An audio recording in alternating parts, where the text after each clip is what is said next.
Hello, this is Steve, Young Adult Librarian at the West Bloomfield Township Public Library, coming at you with another craft video.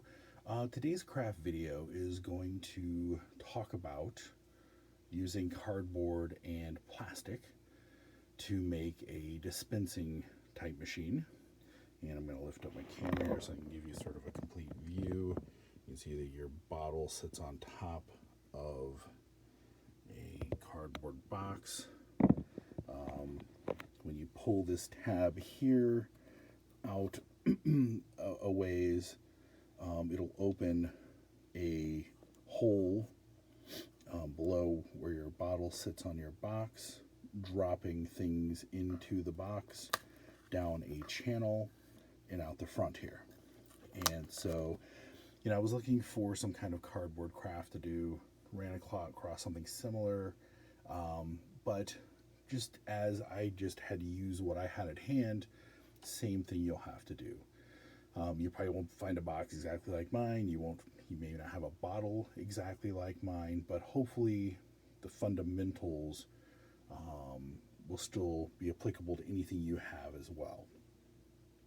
So things you'll need cardboard box. You'll need some other cardboard. You'll need a plastic bottle. Mine's only partially finished. I didn't want to completely put construction paper around the whole thing because I wanted it exposed so I could show it to you. And you'll need something to put in your dispenser. You could do, candy, nuts, marbles. You could do anything. Dice. I was thinking about maybe putting dice in mine for when I game. And I could put like one particular kind of dice in there, pull the tab, dice would drop down. It'd be almost like a dice roller. So you could do all kinds of stuff with this craft. So what I did was, I had the plastic bottle. I needed to sit on top of my box. Now you can't set it flush on your box. So I had to end up making, I don't know, like a stand, you might call it, this right here. And the way I did that, and I was working on a new sort of mechanism here that would work. So something like this, and it has holes in it. So what I did was I cut 2 by 2 inch squares, and then I stacked them. I glued them together, stacked them to make a solid square. I cut the holes in the middle. I traced the opening to the bottle. Each one of them, cut it out so this thing would set, so your bottle will set right there flush on top like that.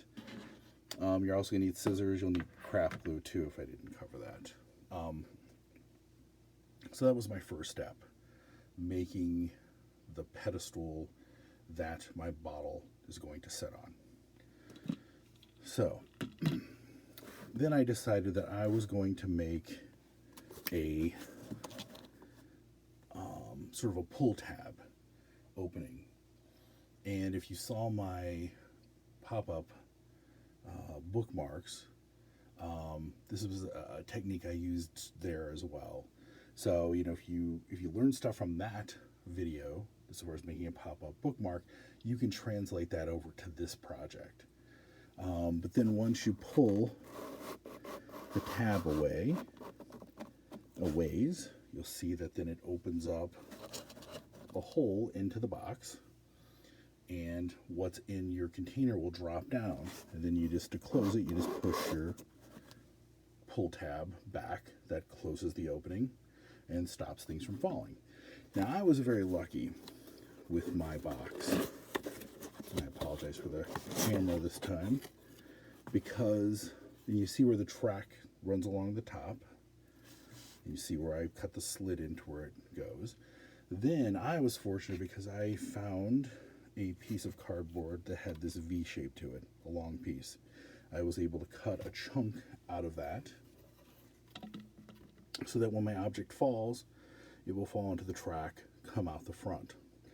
I needed it to be elevated a little bit.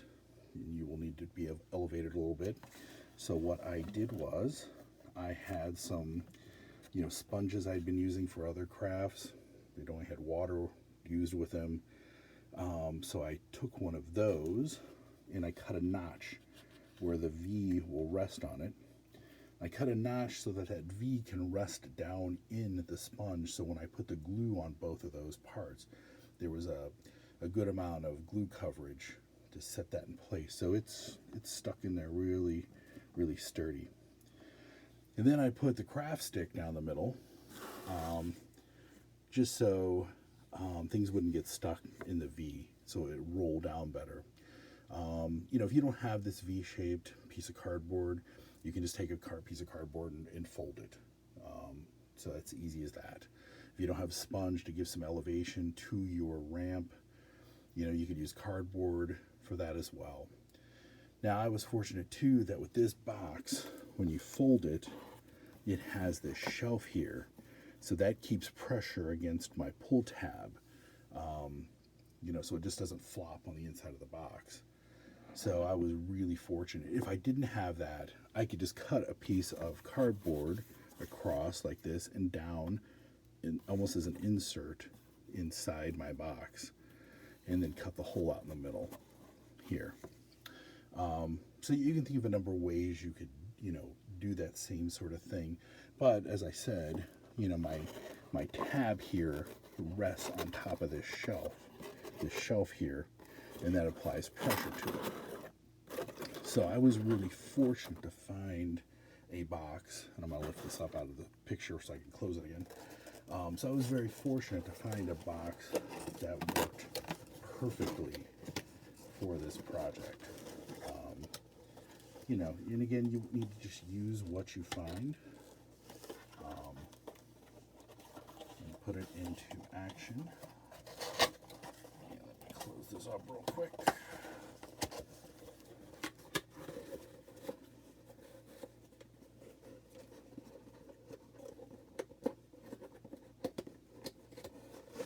And there are many other mechanisms you could use for this project. Some people take like a cardboard tube, set it in their box, run it all the way through, cut a notch in it so when they rotate the tube where it opens, it will drop something down, and then you just turn it until, you know, it gets to where your track is. It dumps the things into your track. This was another mechanism I was thinking about using. Again, I've got all these circular discs, holes in them, but then the bottom one I will have where I can rotate and then close it, and then I can keep on rotating until it opens again. So there are just tons of different types of opening mechanisms you can use to, you know, keep your objects in your container until you're ready for them to drop. So, you know, just you got to be creative. I might do further videos where I make other similar, you know, devices so I can show you all the different things you can use. I'm going to grab this out of the picture again so I can put my bottle in.